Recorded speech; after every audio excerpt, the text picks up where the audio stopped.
9/11, terrorists attacked America. We lost innocent lives in a matter of hours. We lost the Twin Towers. We had an attack on the Pentagon where lives were lost there. And we also had an attempted attack on our president. America's bravest crossed the ocean and tracked down the enemy to keep Americans safe. Moms, dads, even teenagers joined the military, risking their lives to fight for the people of the United States of America. This is the War on Terror, and these are the stories of America's heroes, the best of America, inspiring the future of America. You're about to see a way of telling history that is completely different. I'm Staff Sergeant Shiloh Harris, and I'm retired from the United States Army. And I'm Meredith Eiler, Chairman Emeritus of the charity helpingahero.org. You are about to see the best of America, the men and women willing to risk their lives to protect you. Middle school and high school students are asking the questions, wanting to hear firsthand about fighting for freedom. Staff Sergeant Michael Matthews is one of the most inspiring dads and military heroes you'll meet. He's already survived 24 surgeries to put him back together. He'll even show you how he can feel metal shrapnel from the bomb that day working its way out of his head. Hello, my name is Duncan Horner. I am joined with Sergeant Michael Matthews and his daughter, Michaela Matthews. Sergeant Matthews, what went through your head when our nation was attacked on 9/11? So the morning of September 11, 2001, I was actually at the National Training Center in Fort Irwin, California. So we were actually boarding a plane getting ready to go back to my home duty station in Fort Hood, Texas. We had got on the aircraft and it took off and the airplane nosedive, made basically a U-turn, went back to Fort Irwin. We were all gathered off the aircraft and they told us what had happened. First, I think it was utter disbelief. I was in total shock that our nation, had been attacked. It was almost like I didn't want to believe it. And then I think anger set in. I'd been in the military for several years by that time, where I was ready to go and defend the United States against the terrorists that attacked us. What was your job in the service?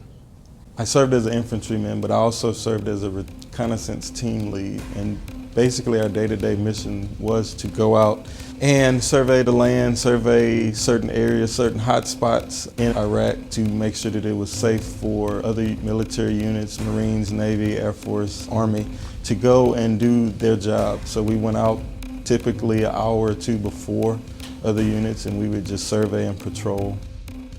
September 19th, 2003, my unit was actually en route to escort some equipment that we had confiscated, and we were escorting it to a secure location when we were ambushed.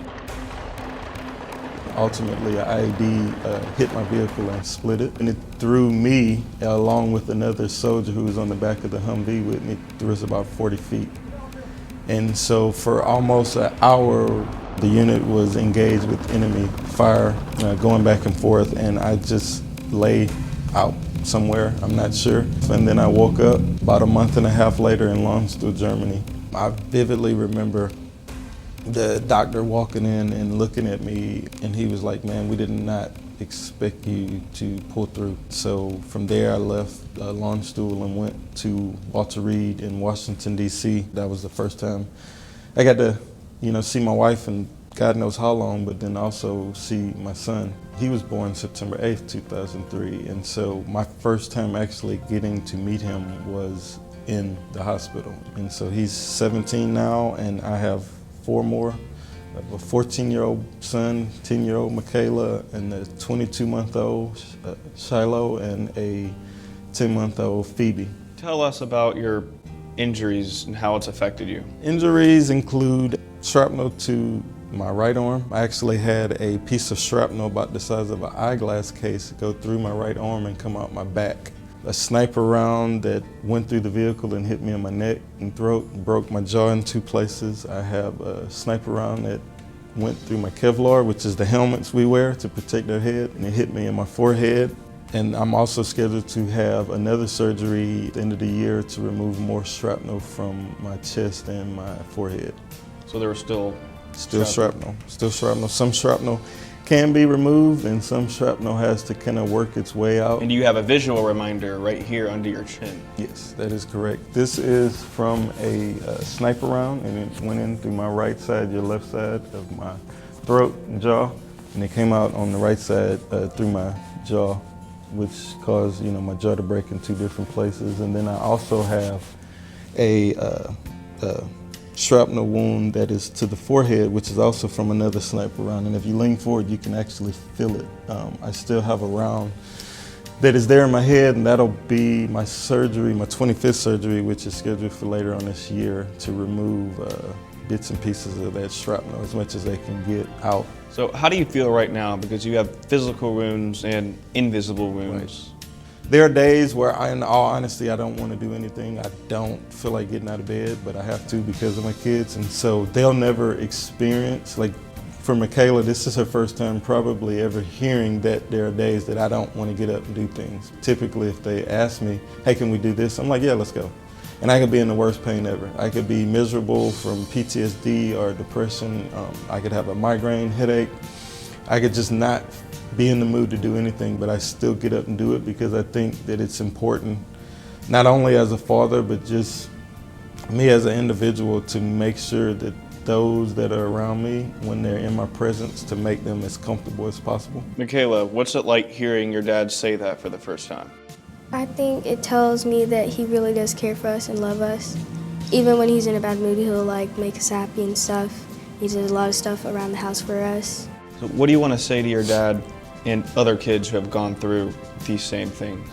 Really cherish the time you have with the people you love that make you happy. You make me feel like you're a superhero. It really does make me feel like you're a superhero, knowing that you sacrificed a lot for us and a lot of other people. Thank you. For me, family is like my biggest thing next to my faith in God. So you still serve today, but in a different way.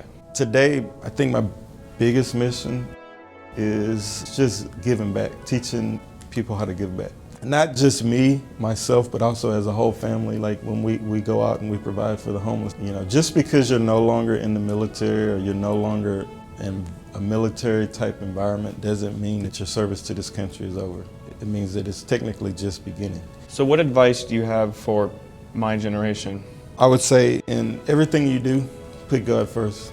The second piece of advice that I'd say in everything that you do, give 110%, go above and beyond, stand out, never be afraid to stand out.